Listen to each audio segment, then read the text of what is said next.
오늘 우리는 뉴욕 맨해튼의 심장부, 세계 최고의 로펌이라는 치열한 전쟁터로 여러분을 안내하고자 합니다. 이곳은 단순히 법을 다루는 공간이 아닙니다. 야망과 지성, 그리고 냉혹한 현실이 충돌하는 거대한 무대이며 승리가 모든 것을 증명하는 유일한 가치인 곳입니다. 이 무대의 중심에는 두 명의 인물이 있습니다.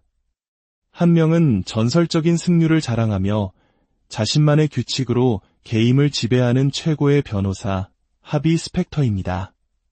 그리고 다른 한 명은 법을 배운 적은 없지만 한 번 본 것은 무엇이든 기억하는 천재적인 재능을 가진 신입, 마이크 로스입니다.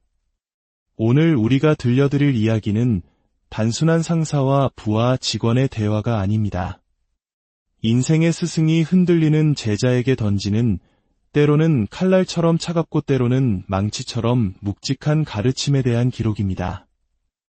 이들의 대화를 통해 우리는 치열한 경쟁사회를 살아가는 우리 모두에게 필요한 생존의 법칙과 승리의 철학을 엿볼 수 있을 것입니다. 첫 번째 가르침은 도망칠 곳을 만들지 말라는 것입니다. 어려운 사건을 망치고 돌아온 마이크가 하비에게 말합니다. 증인은 어떻게 됐나? 아무것도요. 아무것도 해결하지 못했습니다. 전 그냥 그만둬야 할 것 같아요. 하비는 실망한 마이크에게 되묻습니다. 그래서 포기하려는 건가? 그렇지 않으면 루이스에게 해고당하겠죠. 제 첫날 루이스는 사건 하나 망쳤다는 이유로 동료를 해고했어요. 저도 똑같은 짓을 하면 바로 쫓겨날 거라고 했습니다. 마이크의 두려움 섞인 변명에 하비는 단호하게 말합니다. 그럼 다시 증인의 집으로 찾아가. 다시 증언하게 만들어. 해봤어요. 방법이 없어요. 방법은 언제나 있어. 마이크가 반항적으로 대꾸합니다.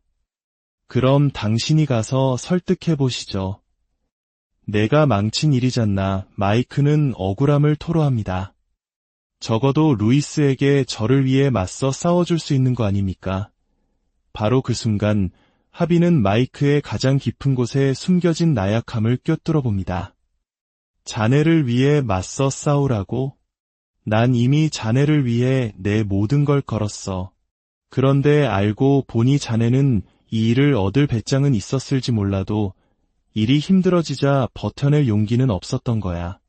아니라고? 자네는 여기 온 첫날부터 한쪽 발은 이미 문 밖에 빼놓고 있었어. 내 책상 서랍에 잠겨있는 그 서류 가방 말이야. 그래, 나도 봤어. 그게 뭔지 알아. 이 일이 잘 안 풀릴 경우를 대비한 자네의 플랜 B지. 그걸로 빠른 돈을 좀 벌어서 자네가 그토록 원하지 않는다고 말했던 그 과거의 삶으로 언제든 돌아갈 수 있는 도피처 말이야. 그러니 그만두고 싶으면 그렇게 해. 하지만 그건 루이스 때문도 나 때문도 아니야. 자네가 생각하는 것만큼 똑똑하지 않다는 사실을 인정해야 할까봐 두려워하는 바로 자네 자신 때문이야.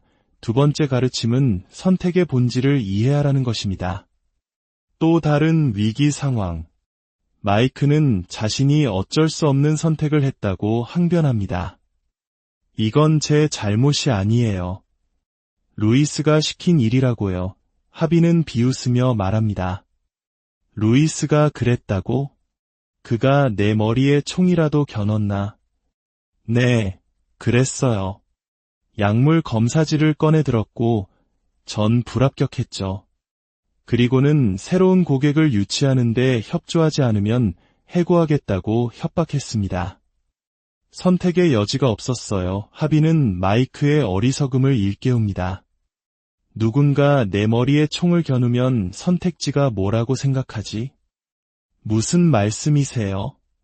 그들이 시키는 대로 하거나 총에 맞거나 둘 중 하나죠. 틀렸어. 넌 그 총을 빼앗을 수도 있고 더 큰 총을 꺼내들 수도 있고 그들의 허세를 간파할 수도 있어. 혹은 다른 146가지의 방법 중 하나를 선택할 수도 있지. 만약 내가 스스로 생각할 수 없다면 넌 이 일에 어울리지 않는 거야. 이것은 단순히 위기 대처 능력에 대한 이야기가 아닙니다. 우리 삶의 모든 선택은 예와 아니오라는 두 가지 길만 있는 것이 아니라는 통찰입니다. 진정한 능력은 주어진 선택지 밖에서 새로운 길을 만들어내는 능력, 즉 프레임을 깨는 사고에서 나옵니다. 한국 사회의 치열한 입시와 취업 경쟁 속에서 정해진 길만을 강요받아온 우리에게 하비의 이 말은 더 큰 울림을 줍니다.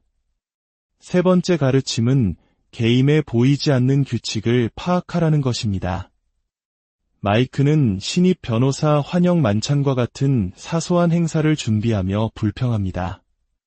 이런 게 도대체 무슨 의미가 있죠? 하비는 사무실 저편에 한 변호사를 가리키며 말합니다. 저기 팩스기 옆에 있는 친구 보이나? 잘 봐둬. 그는 절대로 이 회사의 파트너가 되지 못할 거야. 설마요, 형편없는 신입 환영회를 열었다는 이유로요? 아니, 그는 본질을 이해하지 못하기 때문이야. 무슨 본질이요? 단지 일을 잘하는 게 전부가 아니라는 것. 자네가 중요하지 않다고 생각하는 그 환영 만찬 같은 일들이 실제로는 중요하다는 걸 이해하는 게 바로 본질이야. 봐, 자네는 내가 원할 때 출퇴근한다고 나를 비난했지. 내가 왜 그럴 수 있는지 아나? 내가 처음 이곳에 왔을 때 난 모든 것을 압도했어. 사람들은 내가 하루에 100시간씩 일한다고 생각했지. 이제 내가 몇 시에 출근하든 내 일 처리 능력을 의심하는 사람은 아무도 없어. 명심해. 첫인상이 모든 것을 결정한다. 한번 뒤처지기 시작하면 다시는 앞서 나갈 수 없어. 이것은 비단 미국 로펌만의 이야기는 아닐 겁니다. 한국의 직장 문화에서 우리가 흔히 말하는 눈치와 사회생활의 중요성과도 일맥상통하는 부분이죠. 실력만큼이나 중요한 것은 조직의 문화를 이해하고 보이지 않는 기대를 충족시키며 자신의 가치를 증명해 보이는 능력입니다.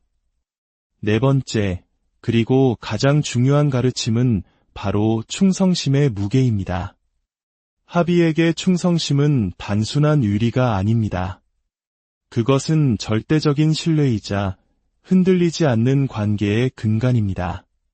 마이크가 다른 상사의 위협에 못 이겨 하비와의 약속을 어겼을 때 하비의 분노는 폭발합니다. 내 말을 들었어야지. 내가 하지 말라고 한 일을 루이스가 시키면 어떻게 할 거냐고 물었을 때 선택의 여지가 없었다고 말씀드렸잖아요. 마이크의 변명에 하비는 절규하듯 외칩니다. 내 말을 들었어야 할 때가 언젠지 아나? 바로 그날 밤이었어. 제시카가 자네를 위협했다고? 난 상관 안 해. 누가 어떤 위협을 들고 자네에게 접근하든 그게 영국의 여왕이라 할지라도 상관없어. 넌 나에게 와야 했어. 나에게 와서 모든 걸 말해야 했어.